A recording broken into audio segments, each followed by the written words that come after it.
여러분, 룻기는 텅 빈 인생에 베풀어 주시는 하나님의 은혜를 이야기하죠. 그런데 이 이야기는 한 가정의 역사로 끝나는 게 아니에요. 이스라엘 민족의 역사고, 그리고 오늘 이 시대를 살아가는 저와 여러분들의 역사입니다. 그래서 나오미와 룻 그리고 보아스의 모습을 통해서 이 땅에서 오늘 우리가 어떻게 살아가야 하는지를 보여주는 굉장히 귀중한 말씀입니다. 이번 주가 따지고 보면 성령 강림주일, 그리고 또 오순절, 이렇게 이야기하는 주간입니다. 근데 오늘 우리가 함께 이 말씀을 읽게 되는데 이번 주일하고 깊은 연관이 있는 말씀이에요. 여러분, 룻의 이야기는 보리를 추수하는 데부터 시작해서 밀 추수하는 데까지 이어지는 이야기예요. 그 기간 동안 이루어진 얘기예요. 이 기간이 한 50일 됩니다. 왜냐하면 보리 추수를 시작할 때가 6월절 무교절이에요.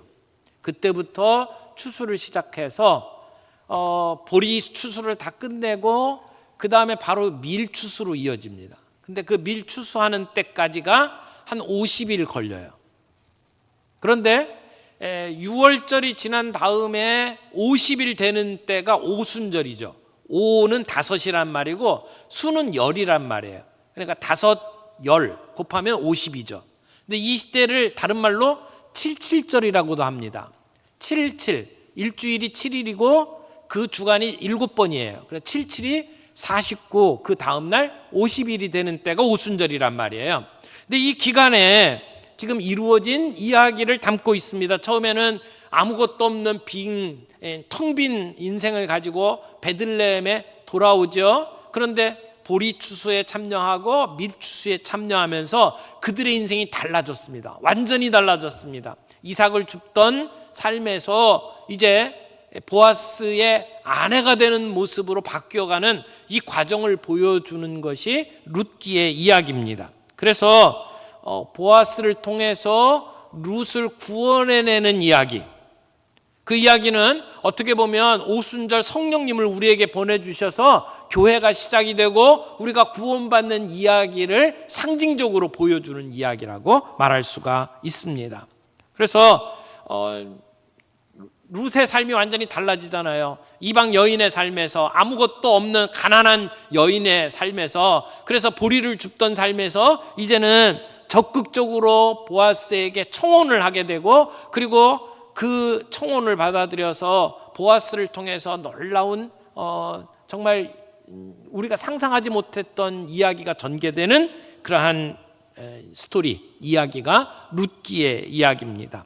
그래서 오늘 우리는 이 룻기를 통해서 어떤 교훈을 얻을 수 있을까요? 첫 번째, 일상 속에서 작은 일에도 신실함을 지키십시오 라고 하는 메시지를 우리가 이 말씀 가운데 얻을 수 있다고 생각을 합니다. 14절 말씀 보겠습니다. 룻이 새벽까지 그의 발치에 누웠다가 사람이 서로 알아보기 어려울 때에 일어났으니 보아스가 말하기를 여인이 타작마당에 들어온 것을 사람이 알지 못하여야 할 것이라 하였음이라. 여기 룻이 새벽까지 보아스와 함께 있습니다. 그리고 사람들이 아직 깨어나지 않은 상태에서, 아직 동이 트지 않아서 사람의 얼굴을 식별하지 못할 상황에서 룻이 일어나고, 그리고 보아스는 룻을 다른 사람이 모르게 이 타작마당에서 내어 보냅니다. 지금 이렇게 하는 모습은 그날 밤에 이 보아스에게 찾아온 룻의 그 상황을 다른 사람들에게는 비밀로 지키려고 하는 것이죠. 밤새도록 보아스 곁에 누워있던 이 룻에 대해서 다른 사람들이 알면 안 된다고 생각을 했어요. 왜 그렇습니까? 다른 사람들에게 쓸데없는 의심을 받지 않도록 하기 위해서. 어떻게 보면 룻의 입장에서는 모험을 한 것 아닙니까? 잘못 알려지면 부도덕한 사람으로 사람들에게 비난받을 수 있는 상황입니다. 그런데 보아스는 아주 신중한 사람이었습니다. 자기의 이불 밑에 들어와서 청혼을 하는 룻을 보호해 줍니다. 그래서 이른 새벽에 다른 사람이 알지 못하는 상황 속에서 룻을 집으로 돌려보내는 것입니다. 뿐만 아니라 그냥 보내지 않습니다. 룻은 상당량의 보리를 안고 어머니에게 돌아갈 수 있었습니다. 여러분 17절 보세요. 그가 이르되 그가 내게 이 보리를 6번 데워주며 이르기를 빈손으로 내 시어머니에게 가지 말라 하더이다. 보아스는 룻을 빈손으로 돌아가지 않도록 했어요. 6대를 데워줬다 그랬는데 아마도 그 겉옷에다가 보리를 받아가지고 가는데 여성의 힘으로는 더 이상 들 수 없을 정도의 많은 양의 보리를 가지고 갈 수 있도록 한 것입니다. 나오미가 베들레헴에 올 때는 이렇게 고백했었죠. 여호와께서 내게 비어 돌아오게 하셨다. 내 인생은 텅 빈 인생이다. 나갈 때는 풍족했는데 지금은 하나님의 심판을 받아서 나는 빈 털터리로 돌아왔다. 이렇게 고백했잖아요. 그래서 내게 비어 돌아오게 했다라고 했는데 지금 보아스는 룻에게 빈손으로 가지 않도록 배려합니다. 이것은 그 나오미의 텅 빈 삶을 채우시겠다고 하는 하나님의 약속이 성취되는 모습입니다. 하나님은 그 텅 빈 인생에 보아스를 통해서 풍족하게 채워주시는 역사를 보여주는 거죠. 그래서 보아스는 곡식을 선물로 주어서 그래서 시어머니에게 들고 갈 수 있도록 만들었단 말입니다. 여러분 이 모습을 이렇게 보면 보아스는 굉장히 신중한 사람이었죠. 상대편을 배려하는 그러한 모습을 보여줍니다. 보아스가 젊은 여인 룻을 보면서 마음에 들어 했어요. 하지만 인간의 생각대로 자기의 감정대로 그 문제를 처리하지 않았습니다. 이 일을 통해서 하나님이 이루실 것을 생각하면서 자기가 법적으로 책임을 질 것을 뛰어넘어 나오미의 입장, 룻의 입장에서 배려하고 사랑을 베풀어주는 모습을 오늘 보는 거죠. 그래서 다른 사람이 알지 못하도록 비밀리에 이 일이 진행되도록 만들고 그들의 입장에서 사람들에게 구설수에 오르거나 욕먹지 않도록 보호해주는 모습을 봅니다. 그리고 그들의 필요를 채워주는 빈손으로 돌아가지 않도록 하고 그들에게 넉넉하게 먹을 수 있도록 양식을 베풀어주는 모습을 보는 거죠. 여러분 야고보서에 보면 이런 말씀이 있어요. 2장 16절에서 17절 말씀입니다. 너희 중에 누구든지 그에게 이르되 평안히 가라 덥게 하라 배부르게 하라 하며 그 몸에 쓸 것을 주지 아니하면 무슨 유익이 있으리요. 이와 같이 행함이 없는 믿음은 그 자체가 죽은 것이라 말씀했어요. 근데 보아스는 그냥 가서 평안하게 살아라 말한 것이 아니고 그들을 배려하고 그들의 필요를 채워주는 일들을 했단 말이죠. 그러니까 그의 믿음은 실천하는 믿음이었습니다. 상대방을 배려하고 그들에게 사랑의 손길로 베푸는 삶을 살았어요. 제가 지지난주에 부산에서 그 제자훈련 지도자 세미나를 진행을 했습니다. 저희들 장소를 오픈해 준 부산에 있는 교회가 그 소그룹을 다 이렇게 공개해 줬어요. 그런데 그 소그룹의 리더가 어떻게 소그룹을 돌보는지를 간증하는 시간이 있었는데 그분의 이야기를 들으면서 제가 참 많은 감동을 받았습니다.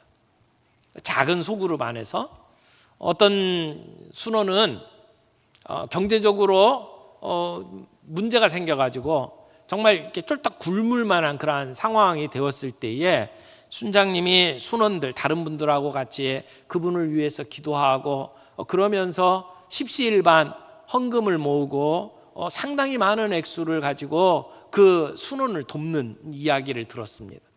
또 어떤 순원은 상황이 어려워서 빚을 지고 그 빚 때문에 늘 허덕이는 그 삶을 살게 되었습니다. 순장님이 보니까 늘 허덕여요. 뭐 월급만 받으면 모든 걸 다 이렇게 이자로 갚고 그리고는 먹고 살 게 없어서 발을 동동 구르면서 사는 모습을 보면서 기도하고 함께 이야기를 나누다가 정말 어려운 이야기를 꺼냈습니다. 제가 보기에 집사님의 삶이 정상으로 돌아가려면 차라리 지금 있는 삶을 포기하고 그냥 빚잔치를 합시다.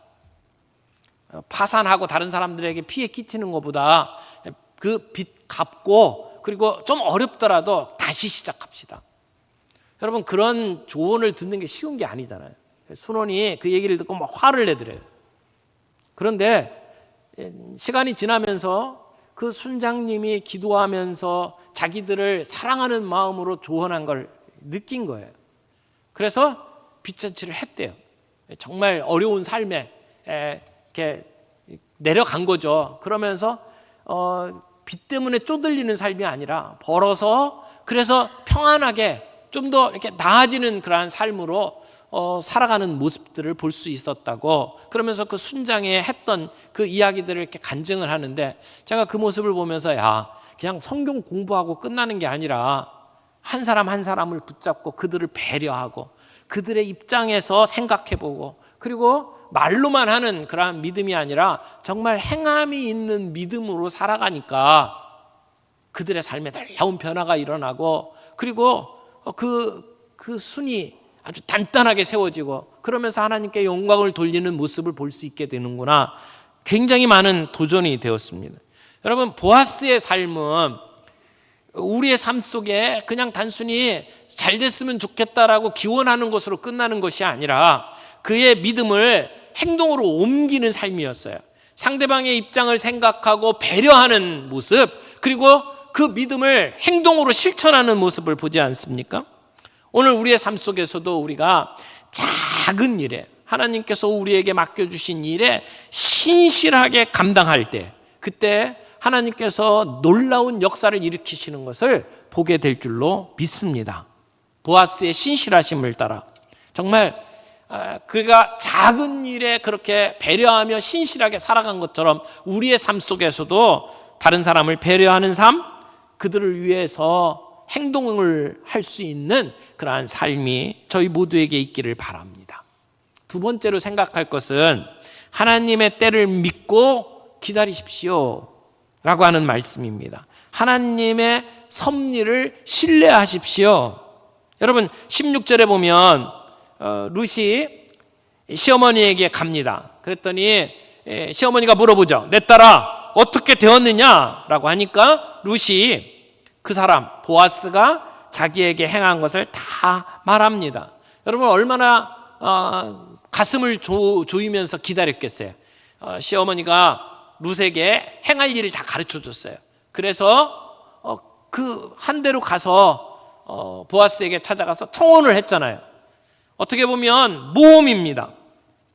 그런 일을 행하고 돌아온 그 며느리를 기다리고 있다가 내 딸아 어떻게 되었느냐, 어떤 결과가 있느냐 물어보지 않았겠어요? 그때 룻이 모든 이야기를 다 합니다. 그날 밤에 있었던 이야기, 그리고 그가 돌아올 때에 그냥 보내지 않고 빈손으로 보내지 아니하고 보리를 6대 데워주면서, 그러면서 베풀어준 그 놀라운 이야기를 시어머니에게 들려준 거죠. 근데 그 시어머니가 뭐라고 얘기합니까? 18절 보겠습니다. 18절 이에 시어머니가 이르되 내 딸아, 이 사건이 어떻게 될지 알기까지 앉아 있어라. 앉아 있으래요. 그 사람이 오늘 이 일을 성취하기 전에는 쉬지 아니하리라. 여러분, 나오미는 지금 눈에 보이지는 않지만 하나님께서 역사하고 계심을 믿었습니다. 그래서 하나님의 때를 인내하면서 기다렸습니다. 그래서 룻에게 너는 가만히 앉아서 기다려라 라고 충고를 하는 겁니다. 그리고 동시에 우리는 앉아서 기다리지만 보아스가 쉬지 않고 일을 할 것이다 라고 이야기를 합니다. 오늘 이 일을 마무리 짓는데 오래 걸리지 않을 거다. 보아스가 오늘 하루 종일 바쁘게 뛰어다니면서 이 문제를 해결할 것이다. 그래서 이 사람이 이 일을 성취하기 전까지는 결코 쉬지 아니할 것이다 라고 하는 확신을 가지고 이야기를 합니다. 여러분, 지금 쉬지 않고 일하는 건 누구예요? 보아스예요. 그렇지만 사실은 보아스를 통해서 하나님이 쉬지 않고 일하실 것을 고백하는 이야기입니다. 보아스가 포기하지 않고 그 일들을 이루기까지 쉬지 않을 것이다 라고 얘기했지만 사실은 보아스를 통해서 일하시는 하나님을 이야기하고 있는 겁니다. 지금까지 어려움을 겪으면서 쉬지 않고 일하시는 하나님을 경험한 나오미가 그 신앙을 이렇게 고백을 하는 거죠. 그러면서 너는 앉아 있으라, 쉬어라 라고 이야기를 합니다. 여러분, 정말 지금 주사위는 던져줬어요. 보아스에게 청혼했어요. 그가 어떻게 이 문제를 매듭지을지 잘 몰라요. 마음이 불안하겠죠. 여러분, 어떤 일들이 이루어지고 난 다음에 기다리는 마음이 어떻습니까? 조마조마하죠. 그리고 안절부절입니다. 그런데 나오미는 룻에게 뭐라고 이야기합니까? 하나님이 일하실 거다. 보아스가 일할 것이다. 너는 할 게 없다. 이제는 앉아 있어라 라고 이야기를 합니다. 지금 어떤 일이 벌어지는지 안 보여요. 나는 그 상황이 어떻게 진행되는지 볼 수가 없어요. 그럼에도 불구하고 하나님이 일하고 하나님이 때에 맞춰서 놀라운 열매를 맺게 하실 것이라고 하는 믿음을 가지고 나오미는 가만히 앉아있으라고 이야기를 하는 것입니다. 이사야서 62장 1절 말씀은 좀 볼까요? 나는 시온의 의가 빛같이 예루살렘의 구원이 횃불같이 나타나도록 시온을 위하여 잠잠하지 아니하며 예루살렘을 위하여 쉬지 아니할 것인즉, 하나님의 말씀입니다. 하나님은 잠잠하지 않겠다고 말씀하시고 하나님은 쉬지 않겠다고 말씀을 합니다. 우리의 명예로운 신분이 회복되고 우리의 소유가 회복될 때까지 하나님은 결코 쉬지 않겠다고 말씀을 하는 겁니다. 왜요? 우리는 버림받은 자가 아니기 때문입니다. 우리는 하나님의 백성입니다. 하나님의 소유입니다. 하나님은 우리를 선택해서 부르셨습니다. 하나님은 우리의 삶 속에 우리의 구원이 이루어질 때까지 결코 멈추지 않으신다고 이야기를 하는 겁니다. 그래서 나오미는 내 딸아, 이 사건이 어떻게 될지 알기까지 앉아 있으라. 이제는 룻에게는 쉼의 시간이다. 이렇게 이야기를 하는 거예요. 우리가 할 만큼 했다. 우리는 하나님께서 하라고 하신 사명을 완수하기 위해서 우리의 최선을 다했다. 그러므로 이 일이 어떻게 될 때까지 알기까지는 앉아서 쉬라고 이야기를 하는 겁니다. 여러분, 누가 쉴 수 있습니까? 누가 두 다리 뻗고 잘 수 있습니까? 믿음이 있는 자만이 그렇습니다. 지금은 우리가 할 게 없어요. 보아스가 일을 해야 합니다. 하나님이 일하실 때입니다.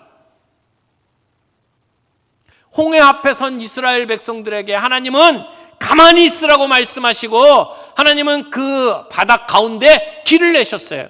우리가 바닷가에 길을 낼 수 있는 힘이 없어요. 우리의 힘을 넘어선 일이에요. 우리가 할 수 있는 일 없어요. 그때는 하늘을 바라보고 가만히 있는 것이 필요하단 말이죠. 주님께서 우리들을 위해서 일하실 시간입니다. 그때 우리가 바쁘게 움직이면 안 됩니다. 우리는 가만히 있지만 그 일을 이루시는 여호와께서 쉬지 않고 일하셔서 그 일의 결과를 만들어내실 것이라는 겁니다. 그러므로 지금 내가 할 수 있는 일이 없어요. 사방이 가로막혀서 어떻게 옴짝달싹 할 수 없어요. 그때는 우리가 하늘을 바라봐야 합니다. 뻥 뚫린 하늘을 바라보며 하나님이 일하실 것을 기다려야 합니다. 이게 믿음을 가진 사람의 합당한 자세입니다. 나오미는 보아스를 통해서 일하시는 하나님을 보는 믿음이 있었던 겁니다. 그래서 원망과 불평을 하고 조마조마해서 가만히 앉아있지 못하고 안절부절하는 모습을 보인 게 아니에요. 우리가 할 것 없다. 하나님이 하신다. 앉아서 기다려라. 우리의 빈 삶을 채우시는 그 하나님이 지금 일하고 계신다고 믿는 거죠. 여러분, 나오미는 보아스가 그 모든 일 성취할 때까지 쉬지 않고 포기하지 않을 것을 알고 있었습니다. 그것은 그의 믿음 때문에 볼 수 있는 거예요. 하나님과의 깊은 교제를 갖고 있고 영적으로 깨어있기 때문에 그렇게 시대의 흐름을 볼 수 있고 마음을 놓고 앉아서 기다릴 수 있었던 것이죠. 사랑하는 성도 여러분, 우리의 삶 속에 깨어서 기도하고 주님과의 관계가 깊어지고, 그래서 때로는 우리의 최선을 다해서 일하지만 동시에 우리는 멈춰서서 기다리고 쉴 수도 있어야 된다는 것입니다. 하나님의 섭리가 보이지 아니할 때, 그때에도 낙심하지 않고 하나님이 일하시는 때를 기다릴 수 있는 저와 여러분들이 되기를 바랍니다. 우리 세 번째로 살펴볼 것은 손해를 감수하며 헌신하시는 우리가 되기를 바랍니다. 손해를 감수하며, 언제? 하나님의 뜻이 이루어질 때까지 헌신하며 기다리는 우리의 모습. 여러분, 4장 1절 말씀 보겠습니다. 보아스가 성문으로 올라가서 거기에 앉아 있더니 마침 보아스가 말하던 기업 물을 자가 지나가는지라. 보아스가 그에게 이르되 아무개여 이리로 와서 앉으라 하니 그가 와서 앉으매.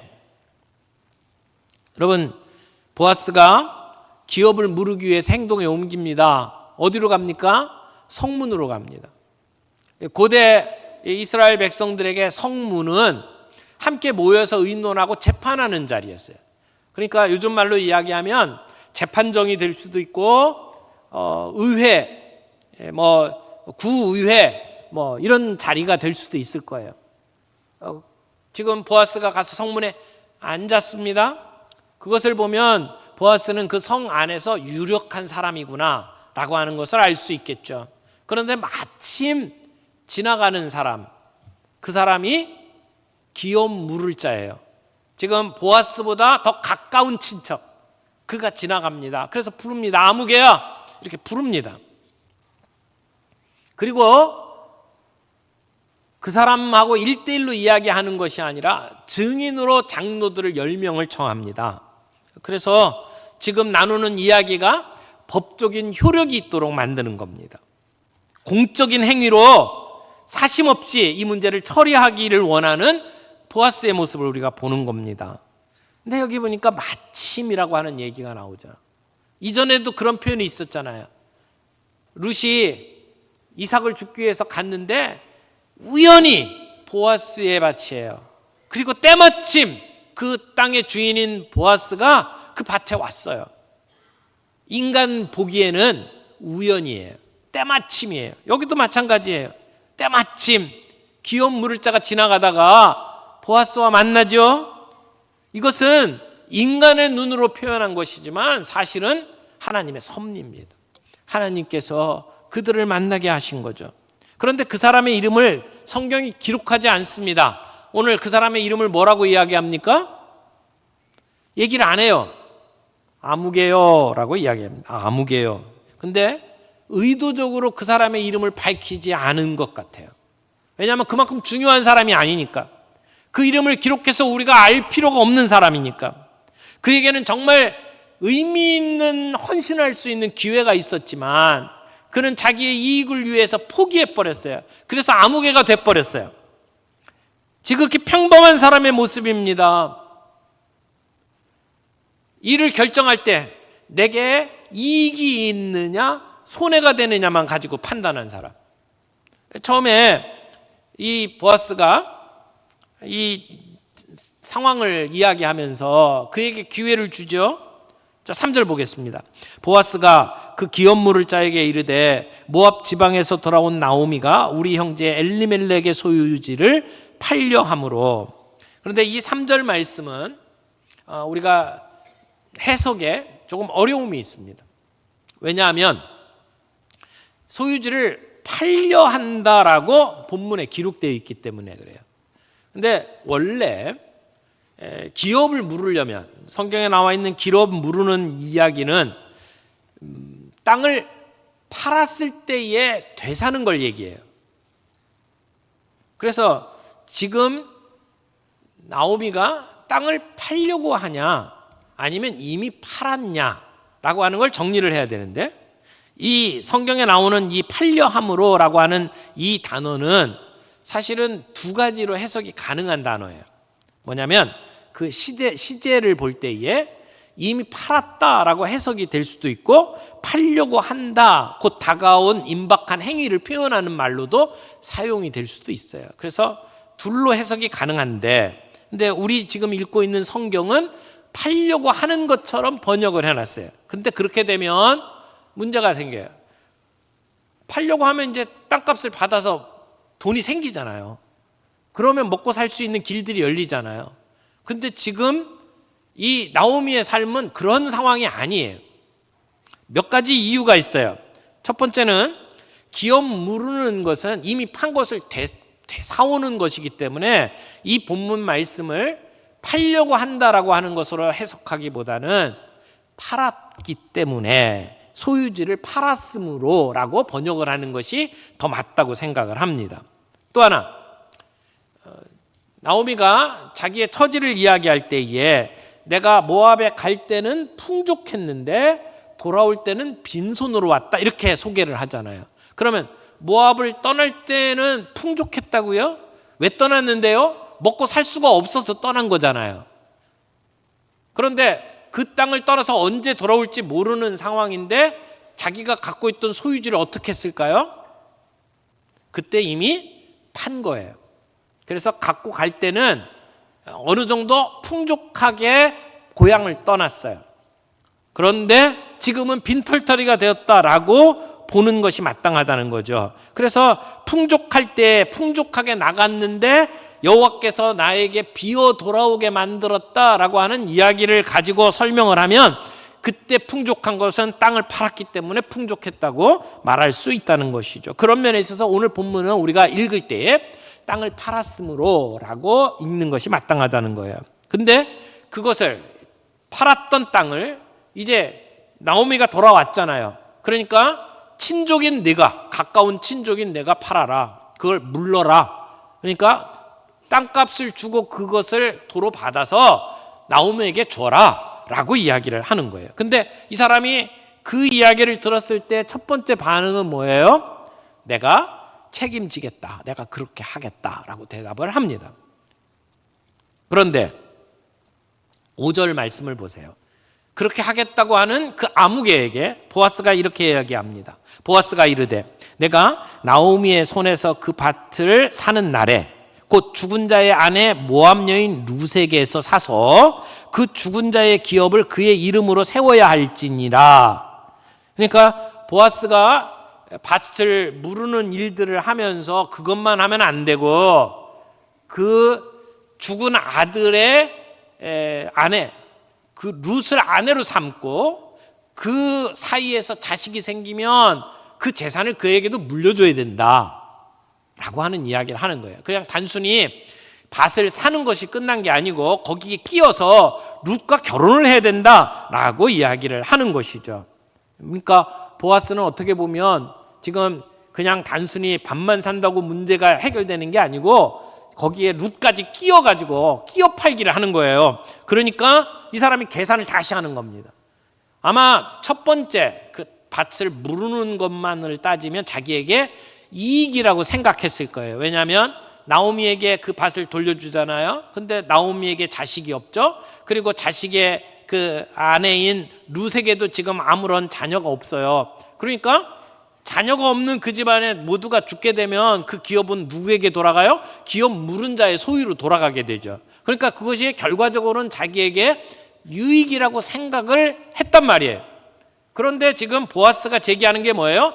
밭만 물은 게 아니고 룻을 아내로 삼아야 된다는 거예요. 그럼 아내로 삼게 되면, 그러면 나오미와 룻을 다 돌봐야 되죠. 그리고 자식을 낳게 되면 자기의 재산을 쪼개서 그 가문을 위해서 내어줘야 된단 말이에요. 따지고 보니까 손해라고 생각을 한 거예요. 그래서 이 사람이 뭐라고 이야기합니까? 내가 계산을 해보니까 수지타산이 안 맞소. 나는 그렇게 못하겠소. 그렇게 이야기를 하는 거예요. 그 얘기는 지금 보아스가 룻을 아내로 받아들여도 똑같은 손해를 감수해야 된다는 겁니다. 그렇죠? 땅을 사야 돼요. 뿐만 아니라 룻과 나오미를 가족으로 받아들이고 먹여 살려야 돼요. 그리고 거기서 자식이 생기면 그 자식들을 따로 세워줘야 된단 말이에요. 그러니까 재정적으로 문제가 되고 집안에 여러 가지 어려움이 생길 수 있다고 볼 수 있어요.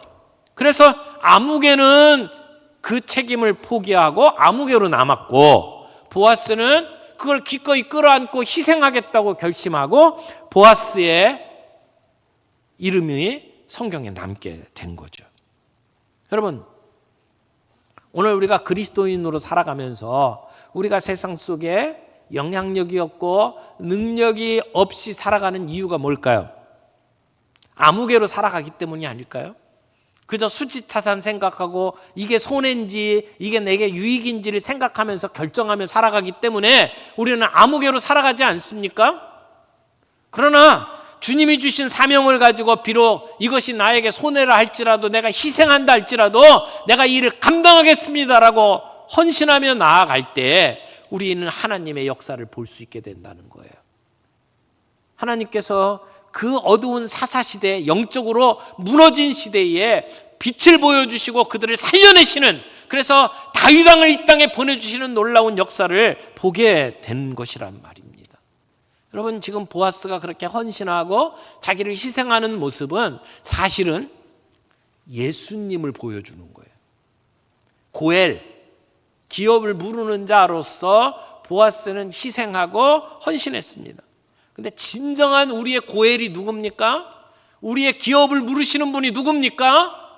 하늘 보자 버리시고 이 땅에 사람으로 오셔서 자기를 십자가에 내어주시는, 희생하는 삶을 사신 예수 그리스도 때문에 오늘 우리가 구원을 얻고 영생을 누리며 살아갈 수 있는 것 아닙니까?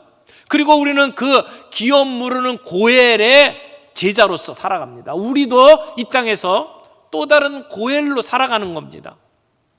오늘 내가 기업 물을 자의 그 사명을 감당해야 될 우리 주변의 사람은 누구입니까? 나는 누구에게 그런 희생과 헌신을 해야 합니까?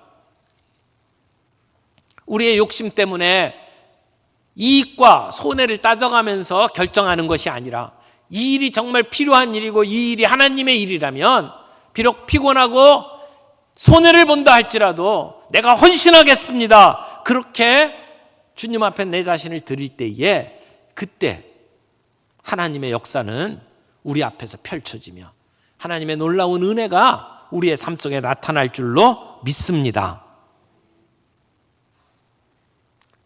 우리가 많은 사람들에게 이름이 알려진 사람이 아니라 할지라도, 무명이라 할지라도 우리의 삶이 아무개처럼 살아가면 안 됩니다. 보아스와 같은 사명을 가지고 나를 드리는 삶을 살아갈 수 있는 저와 여러분들이 되기를 바랍니다.